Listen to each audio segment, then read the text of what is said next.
Hello, my name is Mads Peter Iversen. I'm a Danish landscape photographer living in Aarhus.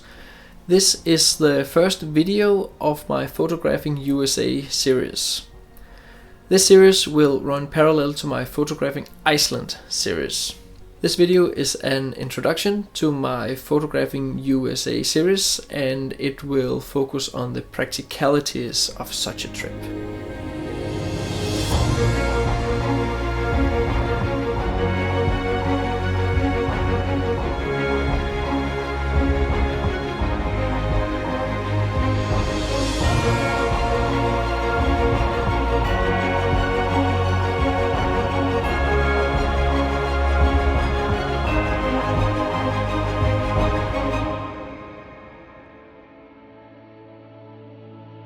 Planning a 40-day trip to the USA is no small task. It's years of experience and inspiration which lays the foundation for such a journey. The main reason for going on such a journey is, of course, to photograph some of the most amazing landscapes in the entire world. I've spent the last years watching a lot of 500 pixels, Instagram and other sources for photography, and over time you keep seeing certain locations reappearing in the different feeds. You start to sort out what you like and what you don't like and what you can see yourself in. When I see a picture or location I like, I always try to find out where it is. After writing down in my notes and finding the different locations on Google Maps, the next question is transportation. In landscape photography, the weather dictates your choices, so you don't want to be bound for the same place for too long if the weather is simply not on your side. Neither do you want to be stuck when traveling from one place to another if you could easily drive those extra 200 kilometers in one day and catch the sunrise the next morning. In the end, it's all about being as flexible as possible. When it came down to it, there was really just one solution: hire a mini RV. We ended up choosing Juicy RV Rentals because they gave me the best offer and was willing to work with me in return for me taking a few pictures and making a video for them. And it was really the right choice. It was an amazing trip. Juicy as a company respond fast to emails and they offer a great service. I'll always recommend you to buy the insurance. You never know when something unforeseen happens, like someone breaking into your car and steals your computer and luggage. Because of the insurance and the fact that we reported the break-in the same evening, we got emailed a number for our police report the following morning, which we could easily hand over to Juicy.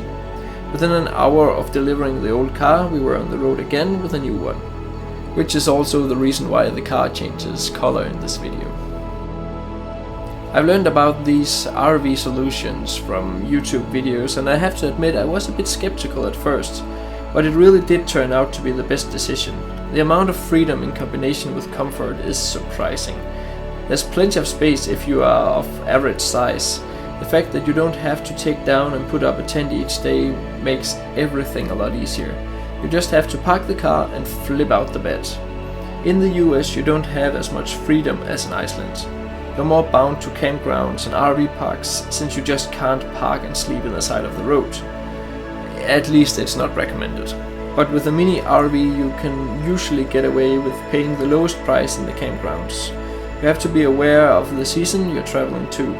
Finding a free campground was pretty easy out of season, but I bet you will have to book at least a day in advance in high season. In regard to the car, it comes with everything beside a toilet. The kitchen comes with a sink, a fridge, cupboards, a small stove and light. It's very practical and thought through.